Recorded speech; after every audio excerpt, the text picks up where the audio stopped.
Bom dia a todos, bem-vindos ao nosso webinar sobre NFTs. O título desse webinar é NFTs, Novos Modelos para o Direito Autoral, e ele é organizado pela Comissão de Estudos de Direito Autoral e da Personalidade da BPI. Quero dar também as boas-vindas em nome da comissão. Lembrar que, pelo site da BPI, vocês têm acesso à agenda de eventos, a todos os detalhes do que está acontecendo na BPI, e a gente fica, eu, Ana Érica e Paula, coordenadores dessa comissão, a gente fica absolutamente à disposição de todos para debater temas da nossa área e para ajudar todos a desfrutarem o máximo possível da BPI, que tem feito webinars excelentes sobre os temas mais atuais aí da nossa área de propriedade intelectual, que não tem deixado, que não tem decepcionado em novidades e, eventualmente, até em dificuldades do ponto de vista de legislação e novos temas de propriedade intelectual no país, o que, mais uma vez, reforça a importância da BPI como entidade dedicada a esse tema aqui no país. Eu quero também começar apresentando os nossos dois convidados para esse webinar. Primeiramente, o Lucas Maier, que é compositor, produtor e sócio da Phonogram Me, que é o primeiro stock market de NFTs no Brasil. Tem estado aí na mídia com o tema das NFTs. O Phonogram Me vai muito bem, de vento em popa, e deve se transformar em um player de altíssima importância para esse mercado de direitos autorais no país muito em breve. E a Mariana Mello, que é diretora jurídica executiva da Abramos e da Altivis, graduada em Ciências Jurídicas e em Letras pela Universidade de São Paulo, tem curso avançado de treinamento em Direitos Autorais e Conexos da OMP e do British Copyright Council. Muito, muito obrigado a vocês dois pelo tempo e pela oportunidade que vocês dão a todos os associados da BPI e os demais interessados de conhecerem um pouquinho mais sobre a visão de vocês acerca desse tema tão interessante. E antes de falar um pouquinho sobre NFT e depois passar a palavra para os nossos convidados, eu apresento as minhas colegas de comissão, a Ana Érica, que é gerente jurídica da Fundação Roberto Marinho desde 2011, mas trabalha na Fundação como advogada desde 2002. Ela é graduada pela Cândido Mendes, tem MBA em Direito da Economia e da Empresa na FGV. E a Paula Mena Barreto, que é sócia da área de TI e Proteção de Dados do Campus Melo Advogados, vice-presidente da LES Brasil e da Comissão de Direito Autoral da Comissão Federal, do Conselho Federal da Ordem dos Advogados do Brasil.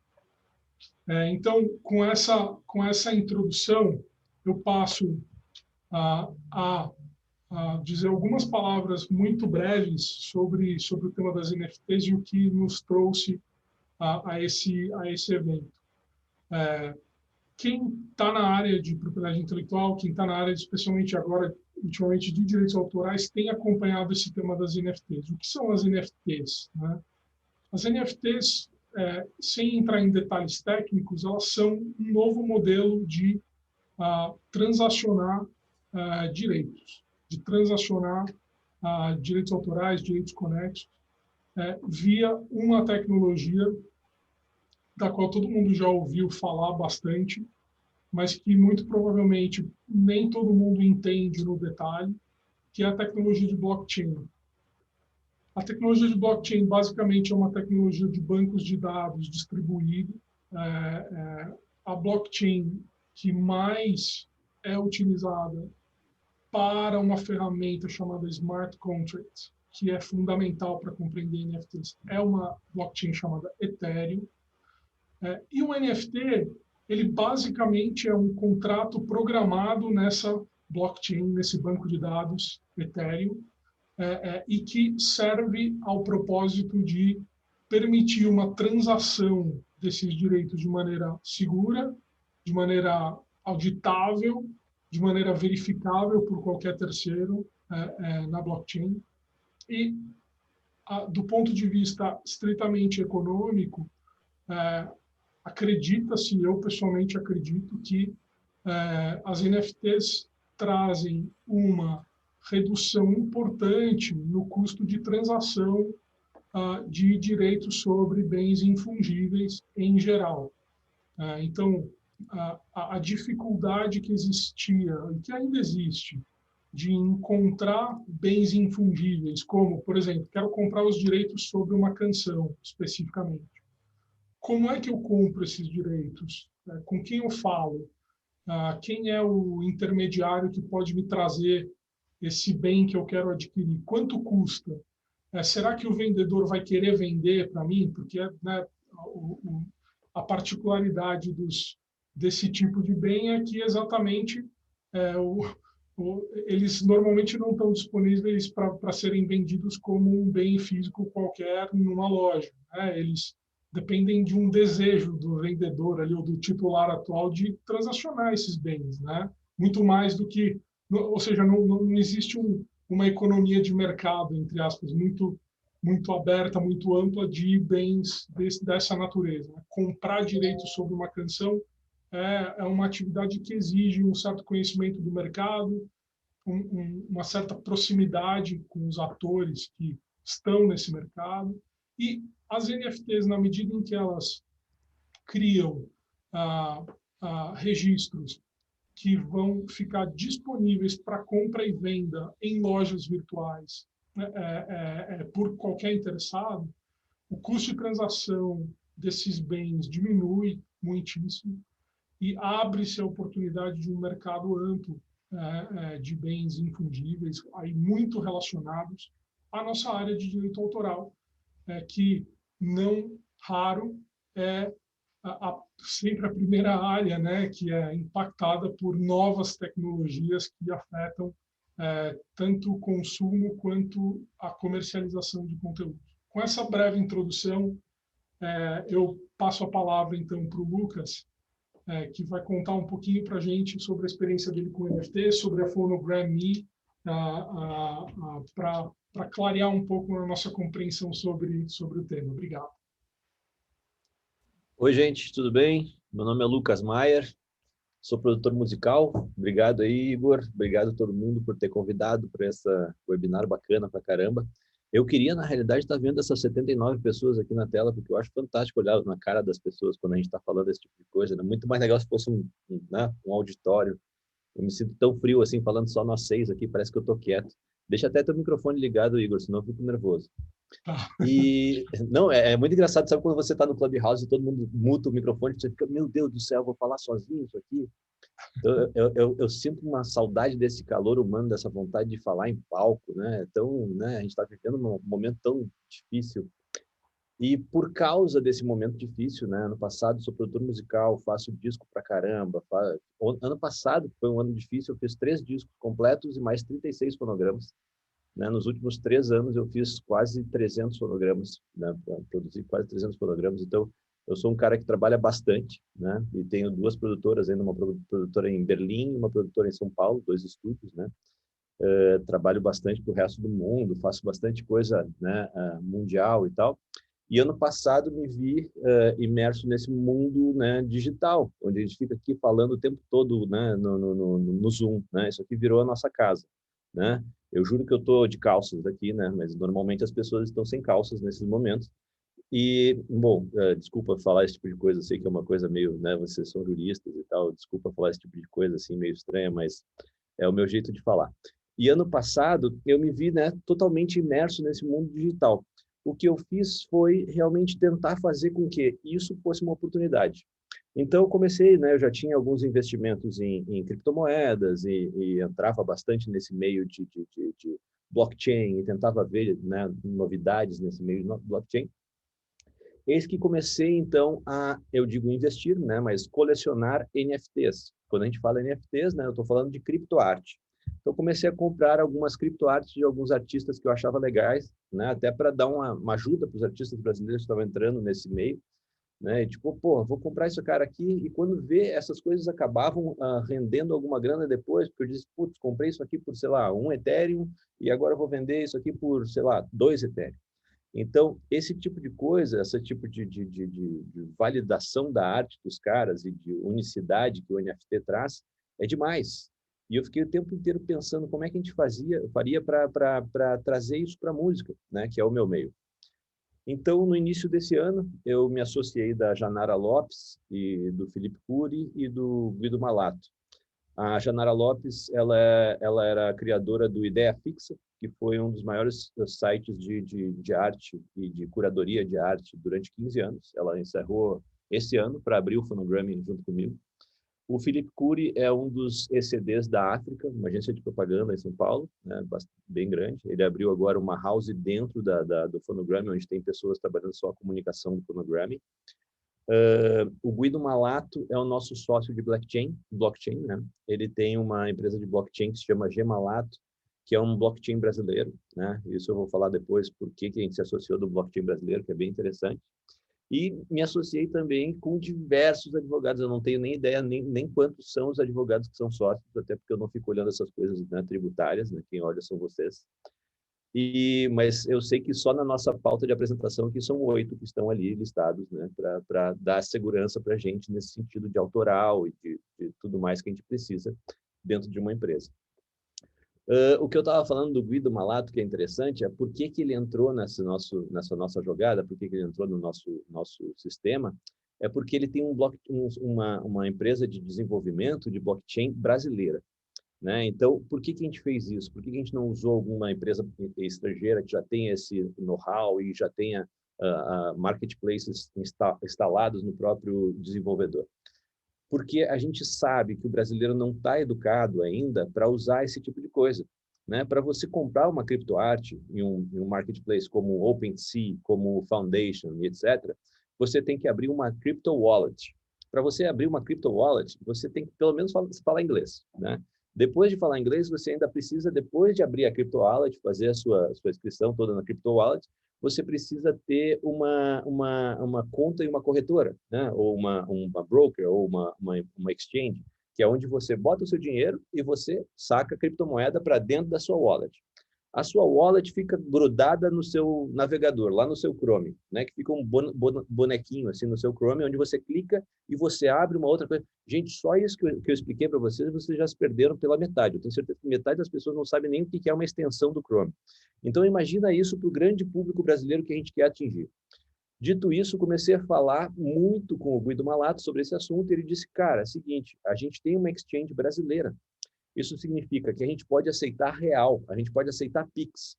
Diferente das outras exchanges e diferente das outras marketplaces que precisam dessa carteira própria, a gente vai ter uma carteira, né, dentro do Phonogram. Então, o que acontece? Se o cara quer comprar uma criptoarte no Phonogram, isso é, um share de uma música, ou então uma capa de um disco, um pôster, ou até um ingresso vitalício para um show, ele vai lá, compra as nossas moedinhas, que é uma moeda que a gente está criando, que também é um token, né, da rede Ethereum, que se chama Fono, né? Ele compra pagando como se ele fosse no bar, né? Em vez de ir no bar, ele vai no caixa, compra os ticketzinhos e vai no bar trocar pelas coisas. Então é mais ou menos isso que a gente tem. A gente tem uma moeda onde o cara pode trocar pelos lances que ele vai dar nesses nossos leilões internos dentro da plataforma.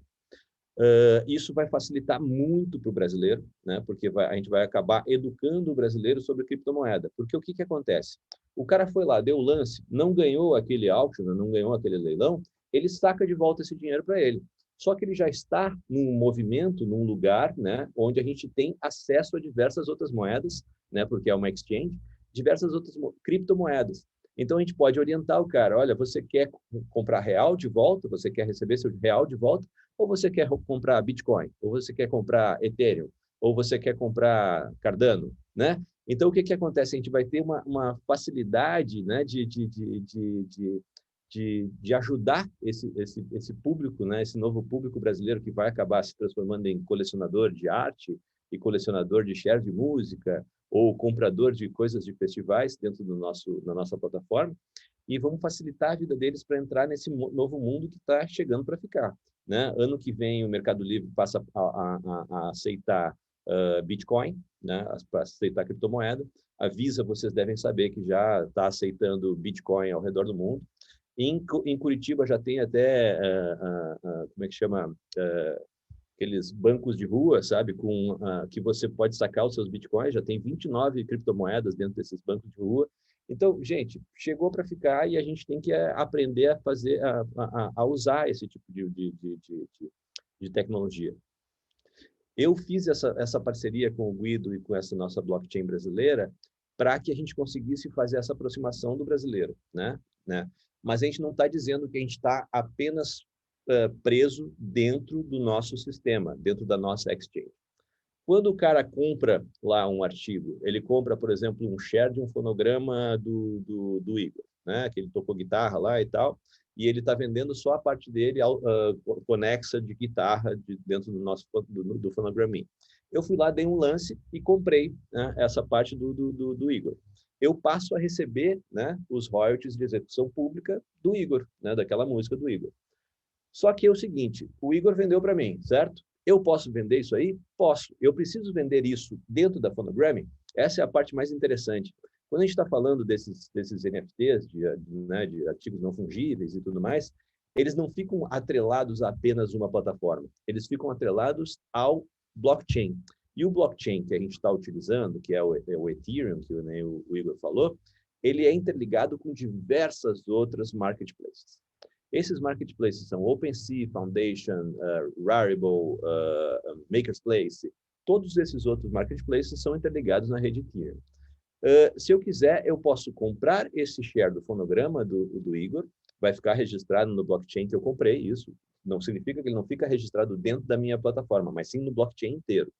Eu vou até o OpenSea com a minha wallet, minha carteira digital, abro uma conta no OpenSea. Quando eu abrir essa conta no OpenSea, aparece lá já que eu sou o colecionador desse share do fonograma do Igor, né?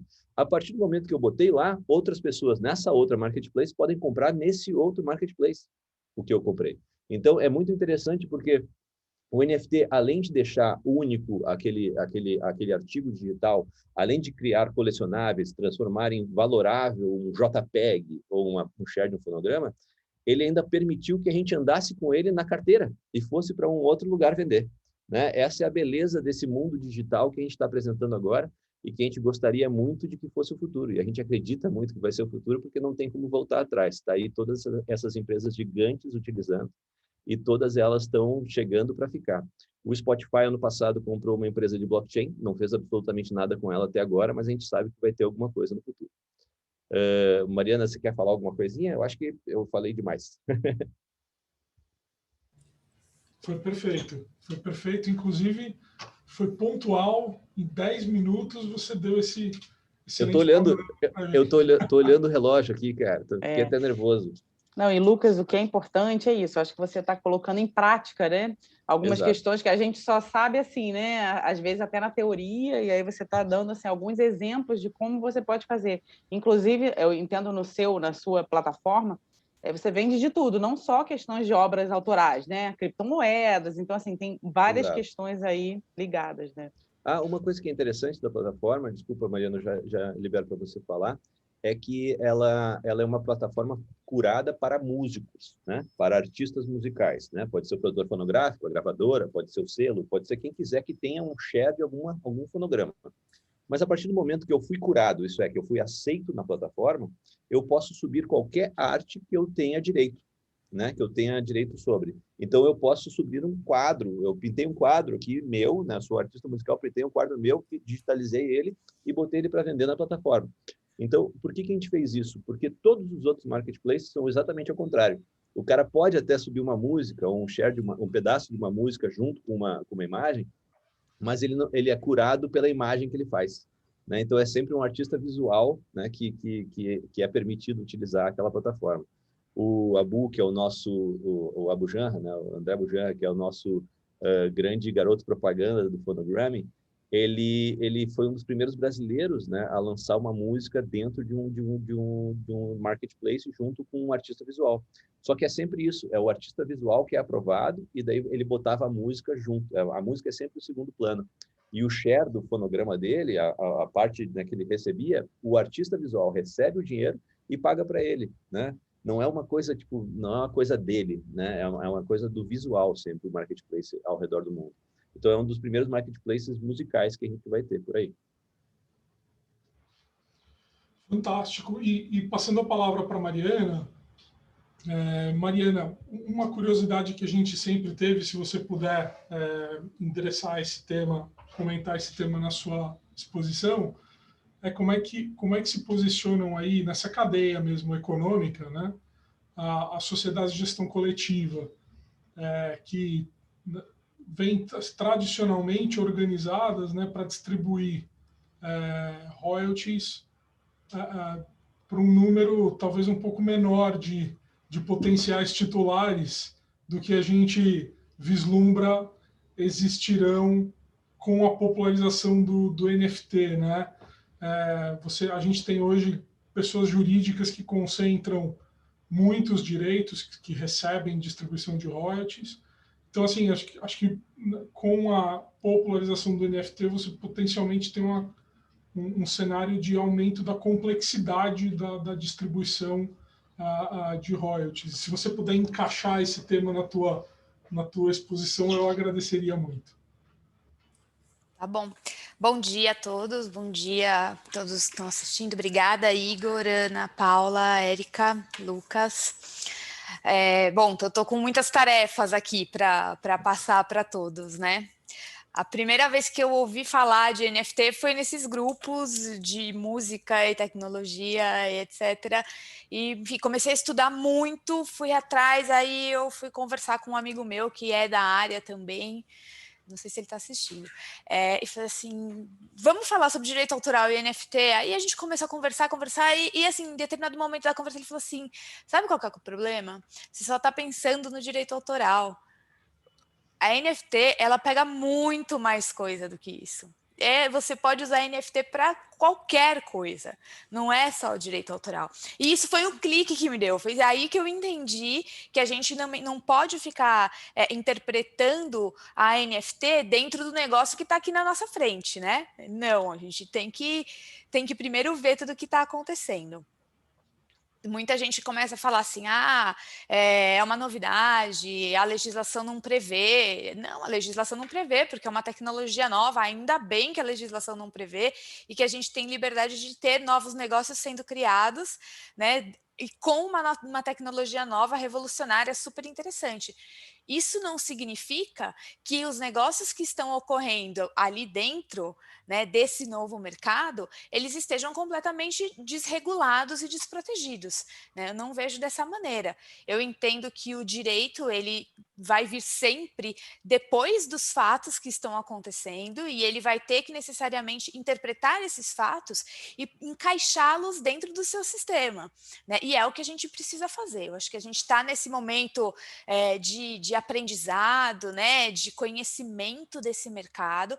A gente sabe que muitos negócios podem acontecer, já estão acontecendo, mas que existe assim uma promessa e uma possibilidade infinita, muito provavelmente. Não seria assim extremamente pretensioso da nossa parte, como juristas, querer agora prever o que pode e o que não pode fazer. Né? Eu acho que a gente vai precisar, no fim das contas, analisar se o que está acontecendo consegue ser protegido dentro dos instrumentos e ferramentas jurídicas que já existem. Até agora, né, o que está acontecendo no mercado, especialmente no mercado das artes, que é com o que eu atuo, a gente está conseguindo encaixar tudo isso está se encaixando, né? Está funcionando e a gente, por enquanto, não vejo nenhuma necessidade de alteração legislativa. Talvez isso aconteça, talvez tenha uma necessidade. E aí o papel do jurista vai ser muito importante de estar realmente antenado e conhecer né, todas essas necessidades para poder ter uma proposta que contemple todas essas eventuais lacunas que possam aparecer aí, né? já vou chegar na parte da gestão coletiva. Eu queria falar assim, uma coisa que eu acho que é interessante, que a gente fala bastante, né?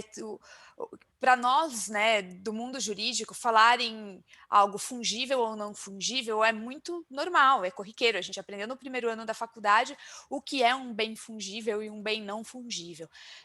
Eu acho que é importante lembrar aqui que a gente está falando que o token é não fungível.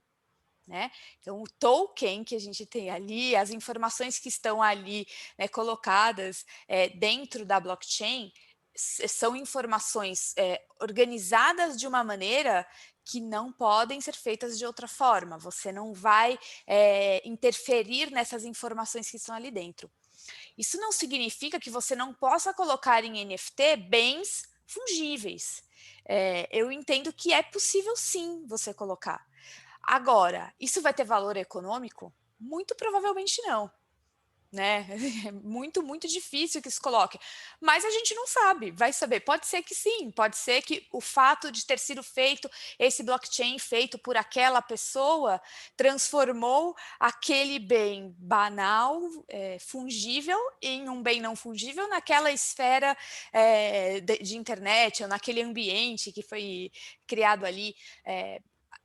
Quando a gente fala de NFT, a gente está falando de colecionáveis, né? É bem interessante. Acho que o valor está aí, né? Nessa possibilidade de colecionar. E a gente sabe, não é de hoje, né? Que as pessoas se interessam por colecionar as coisas mais inusitadas. E isso tem valor, né? Valor financeiro, valor de mercado. As pessoas pagam caro por isso. Então a gente começa a falar assim: é uma bolha, é uma bolha. Pode ser que seja. E daí? Né? E daí que é uma bolha? O que está acontecendo ali são negócios jurídicos verdadeiros, concretos, e vão continuar acontecendo. A gente já teve bolha do mercado financeiro, a gente já teve bolha do mercado imobiliário, e nem por isso os negócios não são tutelados e apreciados pelo mundo jurídico. Então a gente não pode simplesmente fechar os olhos e falar assim: isso é bobagem, isso aí é modinha. Não é assim, né? Se o seu cliente chega com esse negócio aqui acontecendo para você, você tem que ter a consciência de que isso aqui tem valor para ele, no mínimo para ele. E que se tem para ele, muito provavelmente vai ter para outra pessoa também. E aí que vem a possibilidade de fazer essas negociações. Então ele vai ter essa NFT, enfim, pegando aqui, já chegando aqui para o lado da arte. Criei a NFT de um fonograma.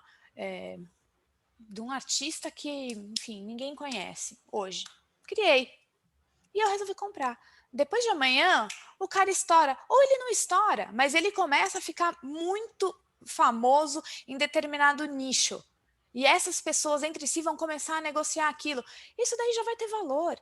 E o mais interessante de tudo aí, que eu vejo, é que nessas negociações, o autor vai poder usufruir desses outros negócios posteriores que forem sendo feitos. Quando a gente está pensando na NFT especificamente, a gente está falando de contratos, né, Igor, como você estava falando. Nesses contratos, a gente vai colocar as regras, né? Você pode colocar qualquer regra? Claro que não. É lógico que você não vai colocar regras que sejam completamente em desacordo com a legislação em vigor. Por quê? Porque senão você vai poder anular, sim, aquelas regras. Onde? Aí é outra história. Aí a gente vai ter que conversar e pensar melhor onde vai ser. Mas você vai ter discussão. A gente pode falar assim, muito claramente. Eu vou poder fazer uma NFT com pornografia infantil? Claro que não. Porque isso é proibido, porque isso é ilegal. Né? Então, da mesma maneira, eu vou poder fazer uma NFT em desacordo com o direito moral de autor? Claro que não. A tecnologia permite? Sim, permite. Mas eu que estou aí, eu ali, empresa que está emitindo a NFT, vou fazer uma coisa dessa? Lucas, você vai fazer uma coisa dessas? É claro que não, é lógico que você não vai fazer, porque você tem responsabilidade dentro do seu negócio. Então a gente também não precisa achar que, porque é a internet, que é uma terra sem lei e que nada vai ser aplicado. O direito autoral é uma coisa muito antiga. Não, imagina, foi criado lá pelo Vitor Hugo, não vale mais nada. Claro que não, é lógico que vale. Claro que vale, e a gente vai precisar interpretar todos os negócios que estão sendo feitos aqui à luz desse direito. certo? E aí eu penso na importância, já trazendo acho que um pouco para a pergunta que o Igor me colocou, a importância dos dados que estão sendo inseridos ali, né? Qual que é a relevância, qual que é a confiabilidade dos dados que estão sendo colocados nessa NFT? O que garante que aquela pessoa que se diz autor da obra é realmente o autor? Né? Por que que você vai... tudo bem, comprei. É do Banksy. Ou, é do Picasso. Enfim, posso eu falar assim, olha, eu sou o Picasso. Posso fazer isso? Posso, né? Assim como isso acontece aqui, enfim, na vendinha da esquina, né? A pirataria vai existir. Claro que vai existir. Então, o que vai dar confiabilidade a esse mercado, me parece que está exatamente aí, né, nos dados que estão sendo inseridos e a forma como eles foram colocados, né? E só colocando mais uma coisinha sobre isso, Mariana, é que as próprias marketplaces é que dão a validade para esse tipo de coisa. Isso significa que uma marketplace como o Foundation, por exemplo, nunca ia deixar o que aconteceu com a OpenSea, que foi exatamente o que você falou. Eles venderam uma arte com um cara que citou, criado por Banksy, sabe? E acabou que alguém pagou lá, sei lá, 15 Ethereums para essa arte, e era uma arte falsa, e foi para a mídia, todo mundo ficou sabendo que era uma arte falsa, e o mais engraçado é que depois o cara vendeu por 20 Ethereums, porque ela virou famosa por ser uma arte falsa. Por conta disso. Então, talvez funcione. Você falou isso, eu lembrei eu não vou lembrar o nome da arte, mas daquela senhorinha que pintou, que foi restaurar aquele quadro do... né, na igreja, lá na cidadezinha na Itália e tal, e depois queria cobrar direito autoral por isso, né? Ela vai ter direito autoral ali? Não, direito autoral ela não vai ter, mas alguma coisa ela vai ter. Algum direito ela vai ter ali. E ela vai explorar como ela de fato está explorando. Né? E por que a gente não vai poder colocar isso? Então, a gente vai estabelecer ali dentro desse contrato de NFT as regras e realmente em instrumentos jurídicos entre particulares que vão ali delimitar. E isso é permitido pela lei. É permitido, por exemplo, eu comprei uma obra de arte que foi colocada como NFT, foi colocada à venda como NFT. Eu comprei, eu vou poder reproduzir essa obra? Depende do que estiver previsto ali em contrato. Se o autor autorizar, sim, você vai poder. E é exatamente isso que diz a lei de direito autoral. Se tiver autorização, você pode fazer, né? Aí você me pergunta, Igor, como a gestão coletiva vai entrar ali? Olha, eu entendo que pode entrar de várias maneiras. Primeiro que a gente está falando aqui, quando a gente fala especificamente da gestão coletiva musical, a gente tem que lembrar que a gestão coletiva ela vai trabalhar com a execução pública musical. Então, se aquele fonograma que foi ali dentro negociado de alguma maneira, aliás, é importante a gente pensar que, Lucas, você me corrige se estiver errado, tá? Não é que eu necessariamente vou subir um fonograma, eu não preciso fazer isso, eu posso estar negociando outras coisas aí dentro. Os direitos, né, como o Lucas estava falando. Mas, enfim, que seja o fonograma. Havendo a execução pública desse fonograma, vai ter recolhimento pelo ECAD e vai ser feito o pagamento normalmente para os titulares. Né? Aí a gente pergunta, quem são os titulares? Quando eu compro uma NFT de um fonograma que o Lucas foi lá, subiu, eu virei titular? Não, eu não virei titular. Tá? Os titulares de direito autoral continuam sendo originariamente o autor e, por contrato, a editora, e dos direitos conexos, os intérpretes, os músicos acompanhantes e o produtor fonográfico no ambiente da música. Esses são os titulares. Mas nenhuma outra pessoa vai entrar, se ela não for produtora fonográfica, ela não vai entrar lá na chave de partição do ECAD como nova titular do fonograma. Não, por quê? Porque o que ela está comprando ali é apenas e tão somente o direito de receber esses valores. Essa que é a negociação, certo? Pelo menos é o que tem acontecido até agora. A não ser que você esteja falando, evidentemente, de uma transação de catálogo, e aí você vai ter um novo produtor fonográfico que, de fato, vai fazer o trabalho de produtor fonográfico, ou seja, administrar os direitos conexos, os fonomecânicos, a execução pública, enfim, distribuir o fonograma. Esse é o titular. Os titulares que estão previstos em lei. Os terceiros não são titulares de direitos autorais, eles são credores de um titular. Tão somente isso. Então, as pessoas têm receio, né, de pensar nessas transações. Essas transações são completamente legítimas e já existem há bastante tempo, não é de hoje. O que acontece é que agora está algo um pouco mais difundido, muito provavelmente por causa da internet, realmente, das formas de negociação via smart contracts, e agora possibilitado por uma NFT. Apenas isso. Então, a gente não está falando de nada absurdo. O ECAD vai se intrometer nessa negociação via NFT? Aí não vai ter execução pública. Então, não vejo nenhum motivo para isso. Agora, as associações de gestão coletiva, elas vão poder interferir? Eu acho que as associações elas têm o papel de auxiliar os seus associados. Eu acho que isso é um papel importante, relevante, de explicar o que é o negócio, né? Mostrar quem são as pessoas com idoneidade no mercado, quem está trabalhando, quais são as consequências, isso sim. Agora, fazer a arrecadação disso, não vejo, pelo menos não agora. Claro, de novo, havendo execução pública, sim, vai ter que ser feito. Havendo reprodução, vai ter que continuar sendo pedida a autorização do autor. Isso são Mariana, em obras que já foram licenciadas, você tem que recorrer novamente ao autor para expandir os direitos e emitir um NFT? Sim, eu entendo que sim, Ana. Eu entendo que se você vai utilizar uma obra... Aliás, entendo, não, eu tenho certeza que sim. Se você não tiver a titularidade... Ela não cobriria Como? esse uso. A licença que você já tivesse não cobriria esse uso. Não, porque as licenças de direito autoral, elas são específicas, né? Uhum. E eu duvido que tenha algum contrato prévio que preveja a inserção em NFT especificamente. Duvido que isso exista, né? Então, para advogados, isso é importante, é uma boa dica, né? Temos uma nova tecnologia, que você precisa prever no contrato. Porque a própria lei de direitos autorais fala, né, que é nulo qualquer coisa que você não... que é uma tecnologia que não exista, né, no momento da transação, né? É nulo você colocar alguma questão contratual dessa maneira. Agora, Mariana, só vou te perguntar uma coisa, porque quando você falou que é credor, né, que é credor daquela... mas é só para não confundir, é credor daquele NFT específico em termos de negociar aquela propriedade, mas não com relação à execução pública, por exemplo, quem vai ganhar são os titulares de direitos autorais, dos direitos conexos. Ele não é credor de nada com relação à autoria, e sim da propriedade daquele NFT específico, certo?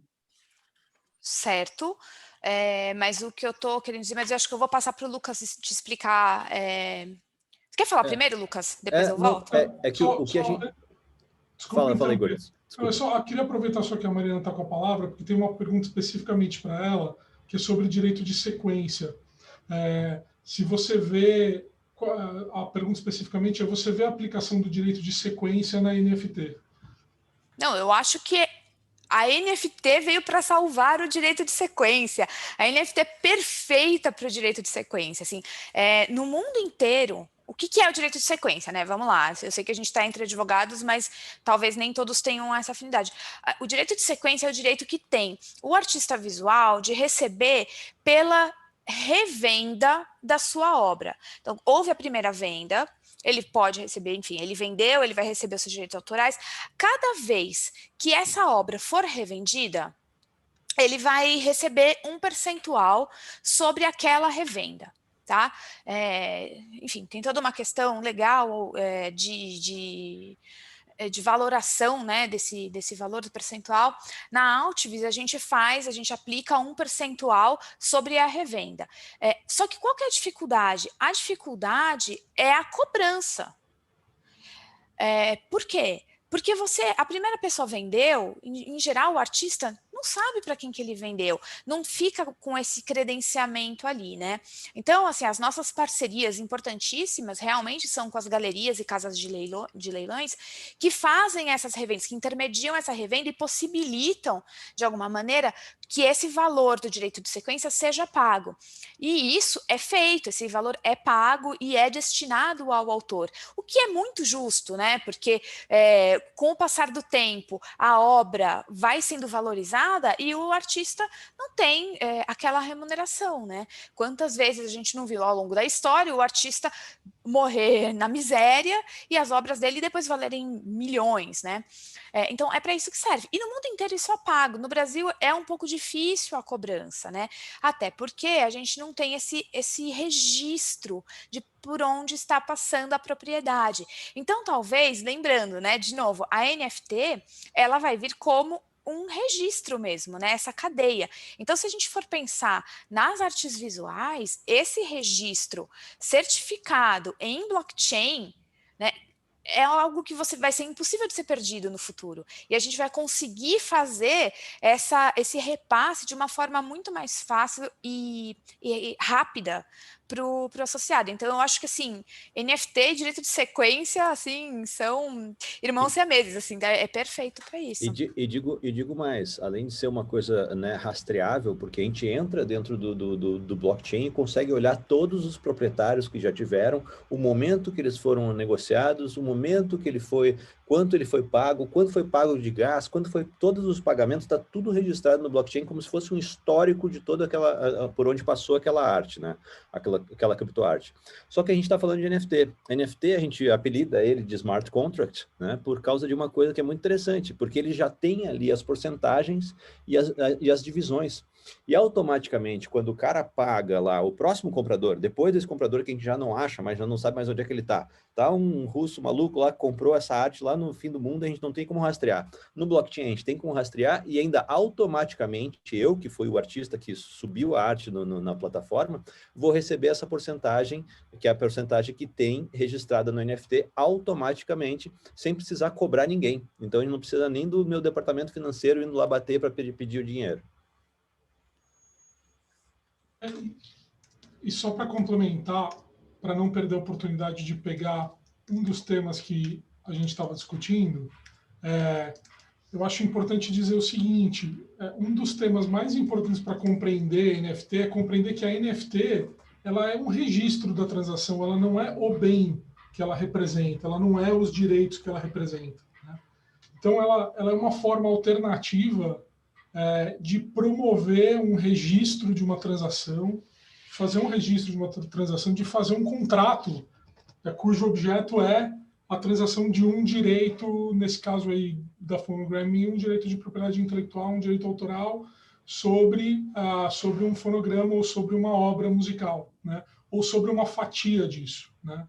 E daí um outro comentário que eu acho importante fazer é que, e aí do ponto de vista de direito de sequência, é que, de um lado, você tem uma possibilidade tecnológica de controlar, de verificar o cumprimento da obrigação relacionada ao direito de sequência.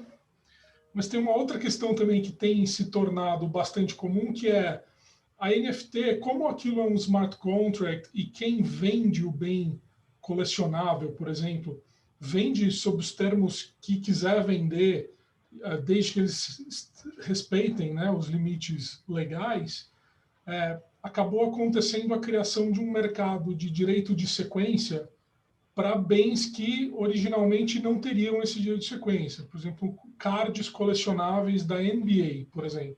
Tem uma loja que vende cards de NBA. Essa loja prevê no smart contract que na venda secundária, quer dizer, depois de alguém já ter comprado aquele card, quando ele revende aquele card, a loja recebe uma porcentagem da revenda. Então, você vê que é um bem que não teria um direito desse gênero atrelado à sua transação, à sua comercialização, mas que passa a comportar esse tipo de verificação por causa da tecnologia de blockchain, né?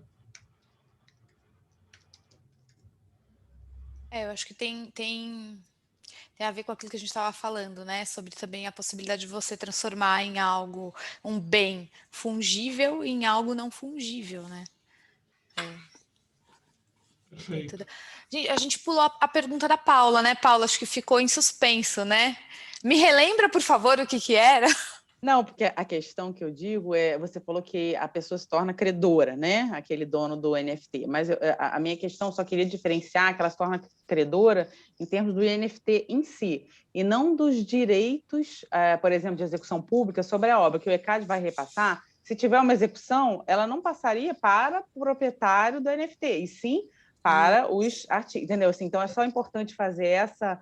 Porque uma coisa é você ter a propriedade do NFT, mas não quer dizer que ele tenha a propriedade da obra. Então, se você quiser depois publicar um NFT, reproduzir um NFT, você tem que ver se você tem aquela autorização por conta de toda a legislação autoral, né? Então, eu acho que é importante...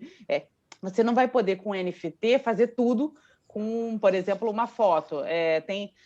Até, eu achei super legal, engraçadinho, né? Aquele meme daquela menina que estava rindo, meio que rindo para o bombeiro, né? Essa que saiu em todas as mídias, né? Na frente do fogo, e até assim, meu Deus, a menina estava rindo, mas era um treinamento, né? E aí ela tem 21 anos agora, ela ganhou assim, quase $500 mil, porque foi um meme na época, que de repente até deve ter sido...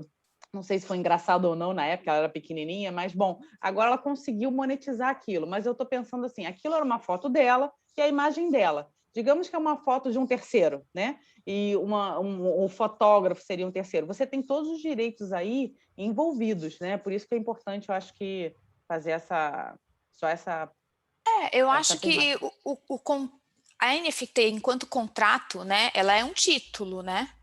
E enquanto título, ela vai poder prever se você vai ter algum direito de crédito ali dentro ou não daquilo que está sendo transacionado. Então, você até pode prever, sim, que você vai ser o titular do recebível do direito autoral, por exemplo. Certo? Desde que negocie com o autor. Posso citar um exemplo? Posso citar um exemplo? Sim. Lógico. Tudo tem que ser negociado, tudo tem que ser liberado, não é uma coisa... assim, qualquer um pode fazer qualquer coisa. Você tem que combinar com o autor, que aí é um contrato normal, como qualquer outro, né? Fala, Lucas, desculpa. Os marketplaces todos, eles acreditam, e você assina ali o termo de serviço, e tudo, termos de uso e tudo mais, de que você é o autor das coisas que você está colocando lá. Quando você não está colocando, você está infringindo uma lei, porque não é seu, né? Mas automaticamente é seu naquele momento que você está colocando e você disse que é seu, né? Então, o que tem acontecido bastante nos marketplaces é o seguinte: quando não tem nada escrito no NFT sobre direitos, sobre como é que chama, direito autoral, isso é, eu estou vendendo essa foto aqui, um JPEG, certo? Essa JPEG não sei o que, comprei. O cara que comprou, ele não tem direito de fazer uma camiseta com aquele JPEG, porque não está escrito lá. Mas muitos artistas estão colocando lá: na compra desse NFT, você tem direito de exploração comercial, certo? A partir desse momento, o cara que comprou aquilo lá pode vender camisetas. Eu fiz no meio do ano passado uma trilha sonora para exposições, né? Para exposições de artistas de como é que chama? De parede, uma coisa assim. Os caras grafite? Que fazem tipo... Não, olha que interessante. Os caras fazem tipo papel de parede, sabe? Então os caras fazem layouts de papel de parede, daí eles fazem um monstruário, fiz a música lá e tal, ficava aquela música no fundo. E o cara, quando compra aquilo lá, ele clica num botão e ele automaticamente baixa um AI e um Photoshop daquele layout, né, daquela parede, onde o dono pode imprimir e fazer os seus produtos para vender. Então, esse cara que eu fiz esse produto junto com ele, a gente vendeu lá por, sei lá, 10 Ethereum, alguma coisa assim, vendeu para a IKEA. E os caras estão fazendo papel de parede na IKEA, sabe? Os caras venderam o direito autoral, né, o direito sobre utilização comercial daquele layout que o cara tinha feito. Então, aí é que tá, o NFT ele é infinito, né? É como se fosse um contrato digital, né? Um contrato digital, e o blockchain nada mais é do que um gigantesco de um cartório com 86 mil servidores, né? Isso. E eu vi que tinha uma pergunta no chat falando sobre a garantia da autoria, né? Realmente, a gente não vai ter essa garantia assim, nossa, 100%. por isso que é importante a pessoa que vai adquirir ver de onde vem, né? Ter certeza de que a pessoa que está fazendo isso, de fato, é a titular dos direitos que estão sendo expostos ali. A gente poderia, inclusive, pensar que dentro do próprio contrato ali da blockchain está previsto, olha, no caso de algum tipo de fraude nesses dados aqui, a blockchain pode ser destruída, a NFT pode ser destruída. Em princípio, a gente até poderia prever isso, né? Dá para ser previsto. Mariana, o legal é que você está falando que às vezes a autoria você não, eventualmente não é a pessoa, só que com essa tecnologia você tem como rastrear. Então, às vezes, no mundo real, a gente não tem como saber quem colocou no mercado, né? Alguma questão. Então, isso no blockchain você vai conseguir ver quem foi lá aquele que falsificou, digamos assim, né? Isso. Ou pelo menos que criou aquela primeira contrafação lá, né? E quando a gente está falando de música, né, no caso, pelo menos no caso da Phonogram, a nossa curadoria, ela é formada não só pelos curadores que ouvem as músicas e acham legal ou não, mas por uma série de advogados que vão aferir junto com a Abramos, vão aferir junto com o ECAD, se aquela música, aquele SRC que foi apresentado, e aquela música realmente tem aquele cara, se ele realmente faz parte daquilo lá. A gente não deixa, por exemplo, o cara botar, tenho 10% dessa música que estou vendendo. Não. Ele bota a música, bota o ISRC, os nossos advogados vão até o Abramos, veem se aquilo lá está certo, voltam para a nossa plataforma e dizem, olha, você tem 35% dessa música aqui, você quer vender ou você não quer vender? Ele pode vender 5% desses 35%, ele pode vender 35 partes de 1%, isso é livre da parte dele. Mas é essa parte interessante. Então, a parte autoral e a parte de conexos do nosso sistema musical, pelo menos, isso está super seguro. A parte visual, eu realmente acho que a gente está né, envolto de diversas questões, né? Onde tem aquelas apropriações, onde as pessoas fazem uma montagem com outras fotos e etc. Então, essa parte é meio intangível ainda, mas a gente tem esse contrato com os autores de cada uma dessas partes, que eles se responsabilizam por esse tipo de questão. Eu vejo que esse amparo da gestão coletiva que o Lucas está trazendo, né, agora. Então, quer dizer, os dados que estão ali, essa parceria que é feita. Então, vamos lá, a gente vai lá na Abramos verificar. É importante lembrar que isso não vem de terceiro, ela vem do próprio autor, do próprio titular. Não é qualquer um que chega, eu quero transformar isso daqui. Aí, enfim, vamos lá, tá bom, vamos fazer essa NFT? Não, mas espera aí, você não é o titular, você não pode negociar isso aqui, você não pode vender o solo de bateria do fulano se você não é o baterista, entendeu? Então, essa comunicação toda, assim, essa certificação, verificação da veracidade dos dados é essencial para dar valor para a NFT. Só queria fazer a pergunta que o Valdir Rocha mandou aqui no chat, que eu acho que é bastante importante. Ele diz que vê o NFT como uma ferramenta muito importante, eventualmente até para o trabalho de clearance, né? Porque você consegue verificar efetivamente as titularidades. Mas a pergunta é sobre a atratividade da aquisição de uma obra digital que pode ser reproduzida indefinidamente. E daí, Lucas, ou seja, por que uma obra que não vai ser escassa, né? Quer dizer, uma obra digital que pode ser reproduzida infinitamente, por que ela teria esse valor todo aí que a gente tem visto? A obra do Beeple, por exemplo, vendida via NFT por 69 milhões de dólares. Né? Uma obra totalmente digital. De onde é que vem essa atratividade? Cara, essa é a pergunta mais simples, né? Porque ela é a original, né? Digamos que tipo, você tem a possibilidade de comprar a Mona Lisa. Qual que é mais cara, a Mona Lisa ou a reprodução da Mona Lisa? Mona Lisa, certo? É exatamente isso que a gente está fazendo. O NFT ele veio, na realidade, gente, para dar vazão a uma saída de um Photoshop. Né? Então, o que acontecia? O cara pintava com o quadro com um pincel e tinha o quadro e tudo mais, daí a coisa foi se evoluindo. E o que o artista é? O artista é um cara que faz uma arte num software. E a saída desse software, o que é? É um JPEG. Quando ele faz esse JPEG, o que ele faz? Ele registra esse JPEG, então ele assina esse JPEG com um NFT. Diversas pessoas podem copiar esse JPEG, botar em diversos lugares, mas o cara que tem o direito sobre aquilo, o cara que tem o primeiro, digamos assim, a saída do Photoshop, é aquele cara que tem o NFT. Ou seja, é o fato de que aquela obra nasceu digital. E é digital. E ela nem existe fora do ambiente digital. Entendido. Exato. Mais uma pergunta aqui. Em um NFT que tem, música e arte visual, como no caso da obra vendida pelo Abu, como fica a administração dos direitos autorais dessa obra mista? Pergunta da Fabiana Nascimento. Fabiana perguntou, né? Quem quiser no caso dessa obra, em específico do Abu, eu comprei duas, né? Eu comprei uma que era do Uno e Abu, e comprei uma do Abu Uno, né? Que eles fizeram uma dupla de dois, né? Eles fizeram uma dupla, para não falar de quatro, que é engraçado. E eles fizeram uma dupla de dois, onde, tipo, um é o dono dessa aqui e o outro é o dono do outro. Então, o que acontecia? Quando eu comprava na loja do Abu, por exemplo, quem tem o direito total daquela obra é o Abu, apesar de ter uma imagem do Uno. E o Abu, porque é amigo do Uno, pagava o Uno do direito sobre a imagem dele, né? Pagava uma porcentagem. Ao contrário, o Uno na loja dele, que era no Maker's Place, a gente comprava, pagava o Uno, e o Uno pagava o Abu por aquela utilização daquela música.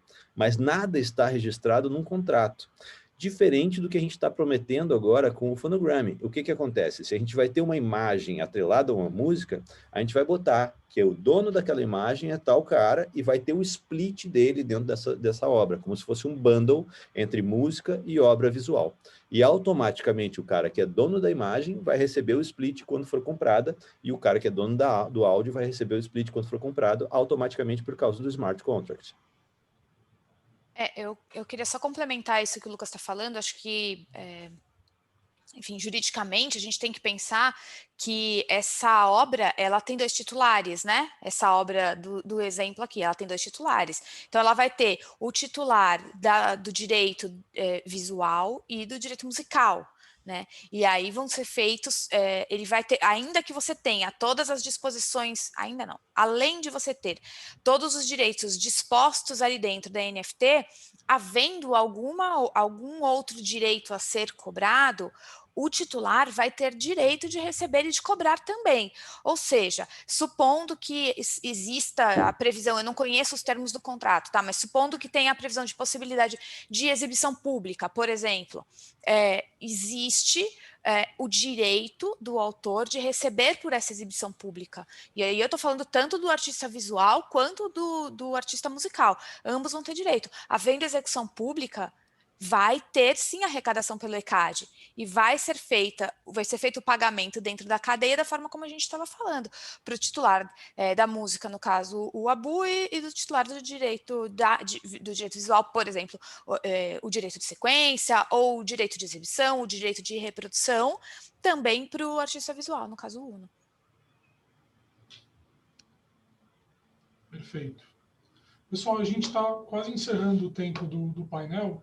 Então, eu queria pedir ao Lucas e à Mariana, se puderem fazer um encerramento com as palavras finais, e eu já deixo aqui, em nome da comissão, um agradecimento a vocês e aos participantes desse painel, que foi bastante rico.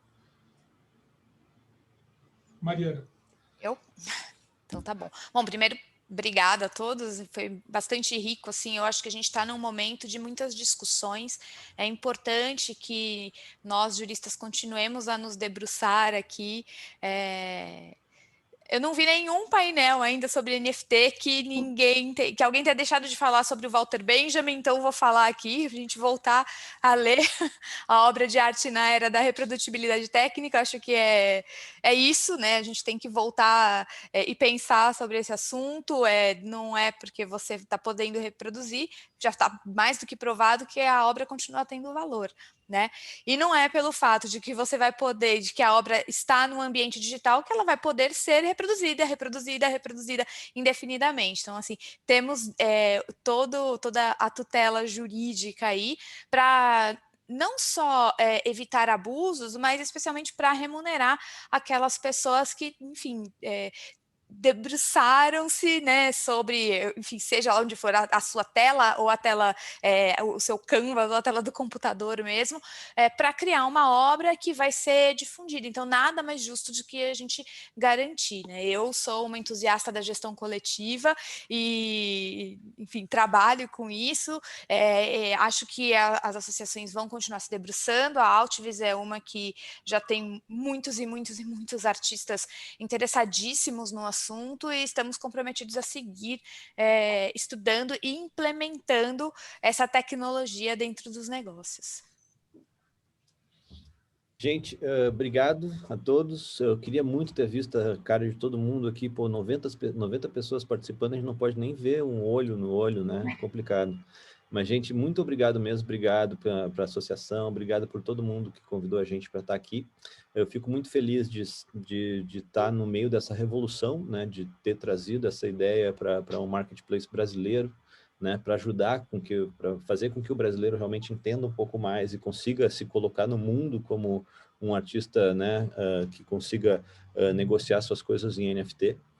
Eu fico muito feliz de estar nesse momento e ter conseguido fazer isso com uma galera tão bacana, com esses meus sócios e com toda essa equipe que a gente tem por trás. E queria dizer uma coisa que é muito importante, gente. Nenhum lugar do mundo a gente tem uma ajuda jurídica extremamente forte para fazer um NFT. Eu acho que isso é uma oportunidade gigantesca para todos vocês que estão aqui. Porque o que acontece? A gente realmente, eu como artista, todos os NFTs que eu fiz até hoje, eu escrevia na descrição que eu queria.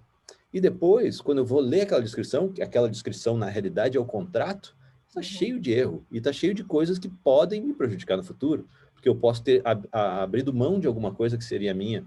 Então, eu acho que a coisa que vocês têm que ter atenção é que realmente isso é um contrato, é uma coisa importante, é uma coisa que vocês têm que dar esse auxílio aos clientes de vocês, e digo até mais, de aprovar e de fazer esses contratos digitais, que são a descrição do NFT, da melhor forma junto com eles.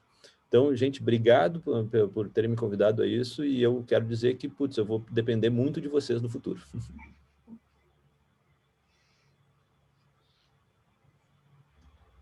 Ana, Paulinha, alguma palavra final? Não, só queria agradecer os dois, Mariana, Lucas, foi extremamente interessante a palestra, acho que todo mundo concorda, é um tema muito inovador, né? Que veio com tudo agora em 2021, e vocês foram ótimos. Muito obrigada. Obrigada. Obrigada, gente. Obrigado, pessoal. Tchau, tchau, gente. Até mais. Bom dia.